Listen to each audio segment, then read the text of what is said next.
Joshua Harris former church responds to news of him leaving wife, Christianity. The Maryland-based megachurch That I Kiss Dating Goodbye author Joshua Harris once led responded to the news of him leaving his faith and his wife, stating that it hits home personally. These updates are hard to hear. We love Josh and Shannon.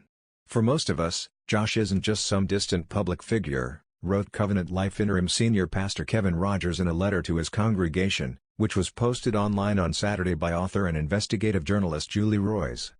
He's a beloved former pastor and friend. So this news isn't just a lot to process theoretically. It hits home personally. Harris served as senior pastor at Covenant Life Church in Gaithersburg from 2004 until his resignation in 2015 in order to pursue graduate studies at Regent College in British Columbia. Rogers explained that after learning about Harris' separation from his wife and decision to leave Christianity, he read through the New Testament book 1 Timothy. Several times Paul mentions former Christian leaders swerving from, wandering from, or making shipwreck of their faith.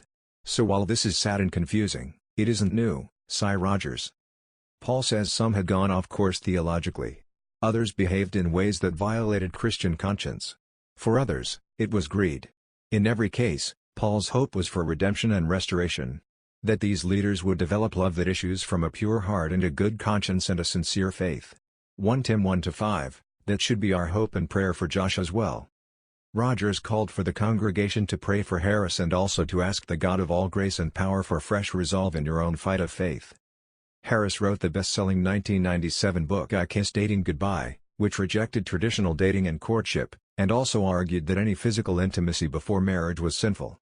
Earlier this month, years after having renounced the message of his book, Harris announced that he and his wife were separating, yet intended to remain friends to help raise their 3 children. Then in an Instagram post last Friday, Harris announced that he no longer considered himself a Christian, referencing the biblical term falling away to describe his spiritual state. By all the measurements that I have for defining a Christian, I am not a Christian. Many people tell me that there is a different way to practice faith and I want to remain open to this, but I'm not there now, wrote Harris in the Instagram post. He also expressed regret for his past opposition to homosexuality and same-sex marriage, explaining that he was sorry for the views that I taught in my books and as a pastor regarding sexuality. I regret standing against marriage equality, for not affirming you and your place in the church, and for any ways that my writing and speaking contributed to a culture of exclusion and bigotry. I hope you can forgive me, Harris added. This news is brought to you by The Christian Post.